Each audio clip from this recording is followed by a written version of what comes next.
Hi, and welcome to this edition of the Insurance Experts. It's my pleasure to have on the line Steve Elliott. Steve and I know each other for many years in the long-term care insurance industry as he's an expert in long-term care planning. Steve, thanks for joining us today. Thank you. Really appreciate it, Mark. Okay, so first of all, I want to hear about how did you get into the long-term care space? Yeah, so I grew up in the central part of California. I'm from Santa Barbara County, and I graduated from Cal Poly, San Luis Obispo. And I was looking for a career change. I wanted to own my own business. I wanted to have something that I could be really passionate about. And in the mid 90s, my family was going through a big ordeal with my grandmother. She had gotten to the point where she was needing care. My mom and her sisters thought they could care for her. They thought between the three daughters they could take turns with her, and it didn't work. She got to the point where they were having to lift her and bathe her. My aunt threw her back out. So she went up in a care facility, and I was pretty shocked even back 25 years ago to find out it was going to be $3,000 a month, back in '94. Oh yeah, I mean the cost of care has skyrocketed since then, so I'm sure it's at least double now what it was then. Yeah. So how did you decide to pursue long-term care insurance as a profession? When did that start? So I was watching my family go through this experience, and at the same time, I'd been working for a publishing company that sold educational books, and my sales manager had got into long-term care insurance, and so he'd left the publishing company, started this new career, and so I started talking to him about it, and it just seemed like the perfect fit. It allowed me to have my own business. It allowed me to build a career around something that I could be passionate about. And I got to tell you, 25 years into it, I'm to the point I have claims now. I have literally 1 to 2 claims a month. So I'm more passionate about this, today than I've ever been.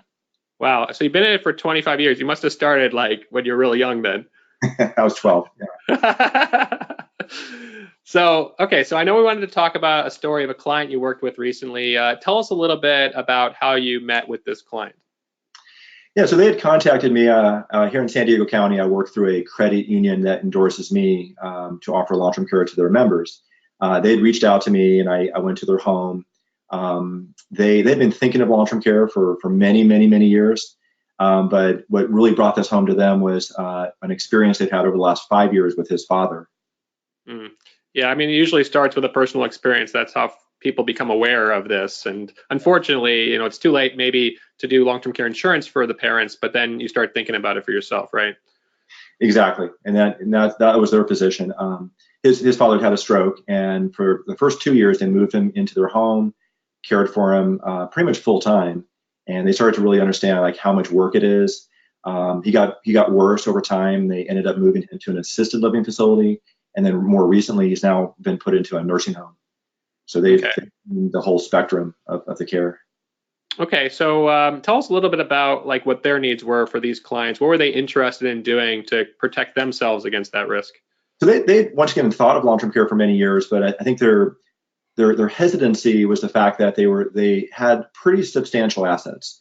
They had about $2 million in their retirement funds, mostly 401k. They also had a number of properties that they owned. They had discussed long-term care insurance with their financial planner, who wasn't really, for it or against it. But he did point out that they didn't need the insurance. They could essentially, self-fund using their resources. Okay. And I guess what does that typically look like, self-funding? Were they putting money into like an investment vehicle, or are they just kind of crossing their fingers and hoping they'll have assets when the time comes? I think there was more crossing their fingers. They hadn't, created a specific long-term care fund.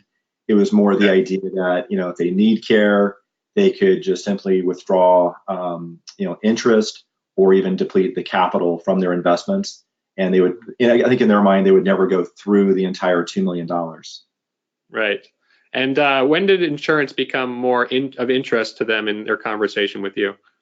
I think what really brought it home for them was, going through this experience with his father, really seeing it's a very three-dimensional issue. When a loved one needs care, there's the financial cost, but then there's the physical aspects, either physically providing care or having to find care and set the care up and monitor the care. And then the work it takes to find the facilities within the area. A lot of these facilities have long waiting lists to get in. so there's as I say, it's very three-dimensional. There's the financial aspect, the physical, and the emotional too.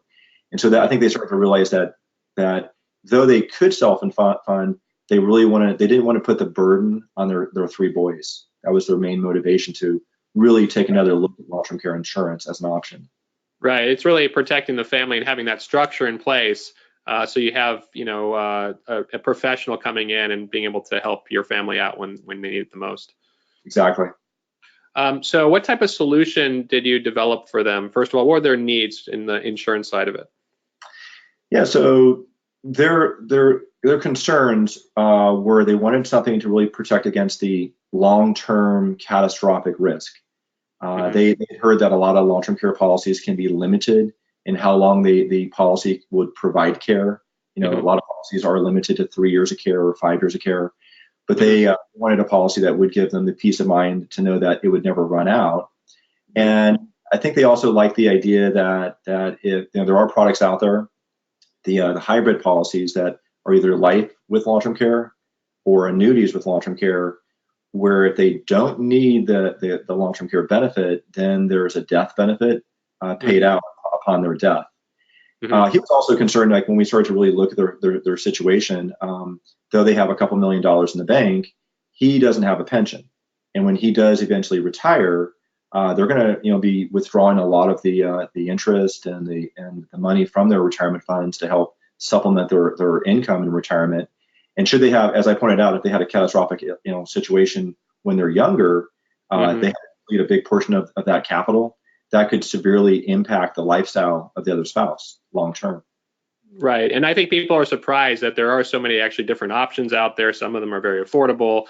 Some of them provide lifetime benefits. And so what plan did you end up designing for them that met their solution to those concerns? We did an asset-based plan. So it's the chassis is a whole life insurance plan, and it has a long-term care rider as the continuation of benefits. We started off with a $150,000 death benefit. So if they were to both pass and never require care, $150,000 would be paid out upon the second to die. If they need long-term care, they get the death benefit first, and then when the life insurance benefit is depleted, there's a long-term care rider, and the rider was unlimited. So it offered them, the best of both worlds. If they need long-term care, they both have unlimited benefit, and if they don't need it, they'd have $150,000 paid out upon their death. And the product also had guaranteed premiums. The premium guaranteed to never increase once they locked in their age and health. Right. And I think for a lot of people, they like the value proposition of the fact that, well, if they're self-funding, they're doing something similar with the insurance product. But if they need catastrophic coverage, they can get a lot more protection than they might be able to get from an investment fund, for example. Yeah. And I also talked to them about, they are in a position where they could self-fund, but instead of looking at their $2 million as being their long-term care, insurance, essentially, we talked about using a little bit of interest off that money to pay this premium. And so they did a lifetime pay where I did offer them the option that they could do a lump sum, or they could fund the policy over 10 or 20 years. But ultimately they did a plan where they'll just pay an annual premium for the rest of their life. But using a little bit of interest off one of their investments was very appealing. That way they didn't have to touch their income, and they're not depleting their capital. And in many ways if you're going to self-fund, then what you're saying is that a big portion of your investment portfolio could someday go towards long-term care. Instead of using, all of your assets to be your long-term care, why not just use a little bit of interest off that to, take that risk off your estate? Yeah, that's cool. Yeah, the pay-as-you-go model is relevant too. And I think that's what, working with an insurance expert does for you. Is there's so many different options out there. You can really assess what their needs are and figure out what that perfect solution is for them. So yeah, there's days I can meet 5 people in a day and show 5 different plans. It all depends on what's the best fit for them. Okay. Well, thanks for joining us today. I'm sure we're going to have you on future episodes. Appreciate your time and sharing that story with us. Thank you. Appreciate it, Mark.